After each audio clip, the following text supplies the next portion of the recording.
This is Walt Disney World Today. Give us 5 minutes and we'll give you the world. It's Wednesday, March 1st, 2006, and this is episode number 68 of Walt Disney World Today. I'm Matt Hatchford from mgmstudios.org. Our panel today includes, we've got Len Testa of touringplans.com. Welcome, Len. Hey, Matt. How's it going? Outstanding. And we've also got, we've got Mike Newell of, I can just say Mike, and I'm going to be, odds are there's a Mike on You're half right all the time. Yeah. Mike Newell of Mouse World Radio. Welcome, Mike. Happy March, everybody. Yes. Yes, for March. Finally. And coming in with bringing in the lion for March is Mike Scopa of mouseplanet.com. Welcome, Mike. When it comes to cheese, keep it low fat, please. When it comes to cheese. That's Every Breath You Take by the Police and Food Rocks. Food Rocks, rest in peace. Yeah. You can buy those. Animatronics on. Oh, did you see that? On Mouse Surplus. Oh. Yep. Yeah, great. I mean, who would not want Peter Gabriel? I mean, come on. A food wrapper. On the Peach Boys. Exactly. That's probably like the second best thing Tone Loc ever did. But.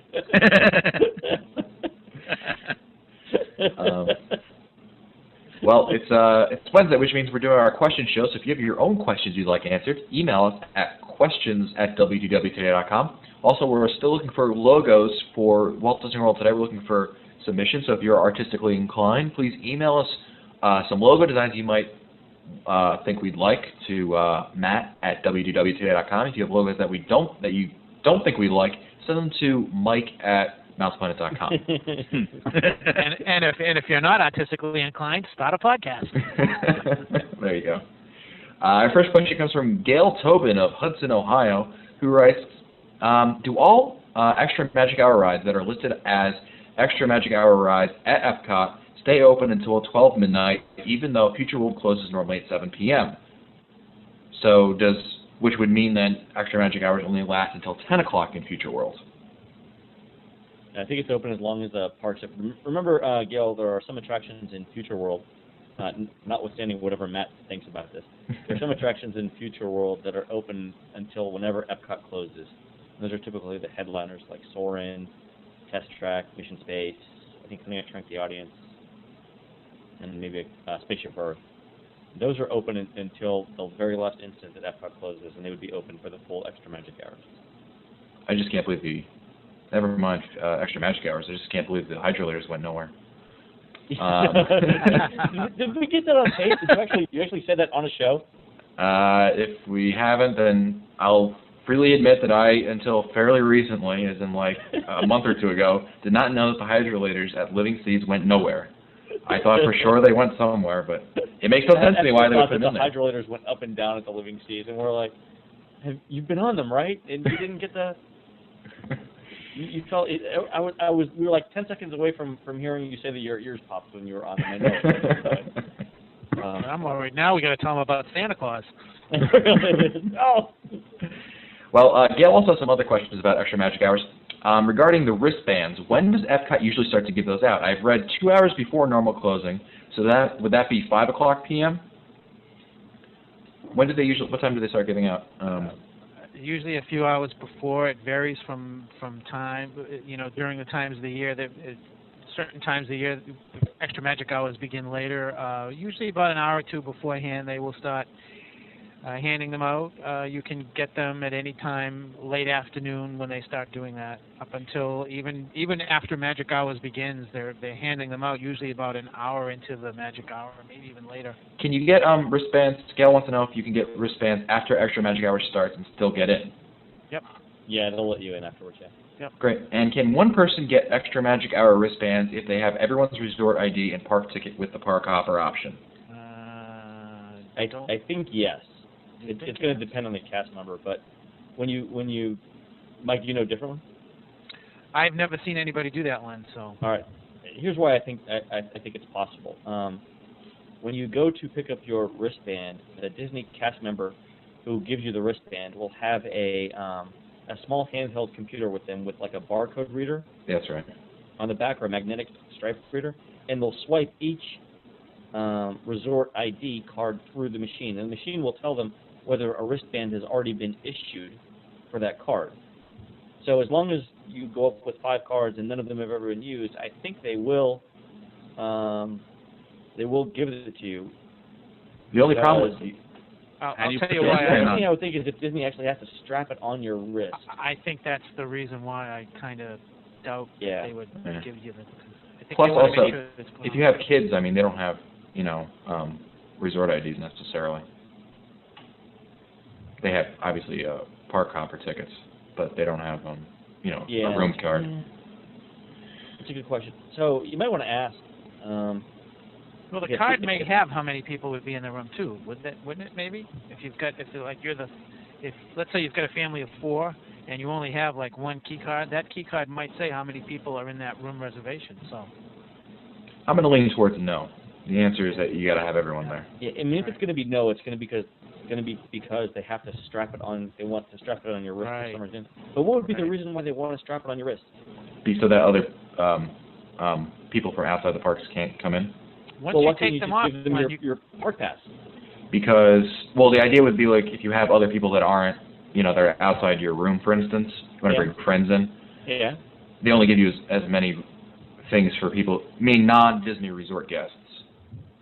when I think that once those wristbands are put on, they can be put on once. They cannot be put on again. Once they're removed, you can't. Yeah, you have put, to break them to take them off. Yeah. I think that's the. But that's still, the I mean, whole idea. so I've got, suppose Matt, I've got 5 people in my room. Everyone's got a key, and I've got 5 friends. What would stop me from passing out my 5 resort keys to any Because- combination of people in the room and friends staying off site? Oh, that's Because fine. they scan your card, like you Yeah, I said. know, but in the end result though, is you still have 5 people getting wristbands at the end. Oh, it's 1 band per key card. Yeah, so I don't. Doesn't matter who has it. I wouldn't I'm just saying I wouldn't understand Disney's Right. rationale if they. Right. Well, they're especially checking ID along with it. If they're checking ID, which they're not, They're not. Yeah. then I can understand it. But if they're just saying you got to be present, I mean that doesn't really do anything. Yeah. All right. Well, Steve H. from St. Louis, Missouri, who is going to Disney World in March and staying at Pop Century because nothing says fun vacation like Pop Century. Exactly, Steve. Oh, my God, Did he word it that way? He exactly worded it that way. We've started a meme. Writes to us, as you know, sponsorship to Disney attractions are a big moneymaker for Disney. When General Electric stopped sponsoring Horizons, they tore it down. When MetLife stopped sponsoring Wonders of Life, they only opened it seasonally. I believe Living Seas lost their sponsor as well, United Technologies, and now redoing it. I would imagine to get a new sponsor. Recently, sponsorship for Spaceship Earth ended, used to be AT&T, and rumors are out there that they may gut it and put a roller coaster in there as they may make Epcot more teen-friendly, as evidenced by Test Track and Soarin'. I have heard Siemens will begin sponsoring Spaceship Earth along with Illuminations. Have you heard of anything to confirm or deny these rumors? Also, I noticed FedEx stopped sponsoring Space Mountain. I know they probably won't close, but wonder if it will get a major rehab like Disneyland so it can attract a new sponsor. Is Siemens... is the sponsor of Spaceship Earth now, and also Illuminations and a couple other things. But they're not gutting Spaceship Earth. No, the reason why they're not gutting Spaceship Earth is that the engineers took a look to what would have to happen in order for them to gut out the present attraction and put in what they were calling an attraction called, I believe it was Time Racers, and they found out that the present attraction that is in there, where we go through history of communication, is if they did anything to gut it out without, I mean, there's no assurance that gutting it out would not compromise the integrity of that structure. When they were building that structure, that geosphere, the attraction was being built at the same time. So the whole integrity, the whole support system for that that structure is based on the present attraction. So they'd have to be really, really careful. And they decided that they needed to do more design work before they would gut out the present attraction. Yeah, from what I understand, the legs that support the geosphere are, you go up quite a ways into the actual structure itself, and they can't really alter that, and Right. I think that's what makes it difficult to add anything new in there. From what I understand, to Mike's point, they built the attraction essentially around what they had to do with the geosphere, and it's not like they can tear it down and and start over. But to give you an idea of how serious Disney was about this whole time racer thing, if you go out and look on the U.S. Patent and Trademark Office under trademarks, Disney filed a number of trademark applications for time racers, time racer SSE, Spaceship Earth, last year. So the idea was really, it apparently got pretty far in the Disney Corporation, but I just don't think that they have the structure to do it in there. No. Steve also wanted to know about closing Space Mountain to do rehab. They did Disneyland recently had one, and Disneyland Paris has recently completed a rehab of their Space Mountains. I've heard it. I've heard the rumor. Yeah, I don't know that anyone's confirmed it. Haven't heard anything. I haven't heard any credible rumors, at least, other than that. I mean, but it would seem like it'd be due, right? Jordan from Columbus, Ohio. All our questions today are from Ohio. Right. I'm writing in regards to the various annual pass options Disney's offering. I was wondering what the best option would be, the theme park premium pass or the standard theme park pass. Other than Water Park and Disney Quest, are there any benefits to the premium over the standard pass? Yeah, the Disney website would probably be the best. They're always changing. Yeah. But there's no benefits to, you don't get deeper discounts as being a premium annual pass holder. You don't get into any other special events. There's no... Well, maybe like possibly, well, I was going to say Cirque du Soleil, but my guess is it just the water parks and maybe something like Fantasia Gardens when you do some miniature golfing. Maybe I'm not sure. I don't particularly think it's worth getting the premium myself, unless you're a big water park fan. Yeah, Mike, what do you have? You have a? I just have the regular. I've never gotten a premium. If I'm going to do something like a water park, I'll do it a la carte. I'm not going to do it that often to make that premium worthwhile. You really have to take a look at how your vacation plans would normally go, what your habits are, your touring habits, and then make a decision. Well, Chris from Tampa, Florida writes, when touring the World Showcase with 8 or more people, assume no children, I've noticed that some restaurants are more large group friendly than others. For example, the indoor Mexican restaurant, San Angel, can accommodate large groups, but reservations are encouraged. America, on the other hand, has a large dining area that is rarely an issue to fit a large group. Can you give recommendations for eating for large groups in World Showcase, both spur of the moment and planned? Spur of the moment, very hard to do because of the size of the party. So my suggestion would be to look for an unusual time, like between 2 and maybe 3 o'clock for lunch, or maybe a very, very late dinner.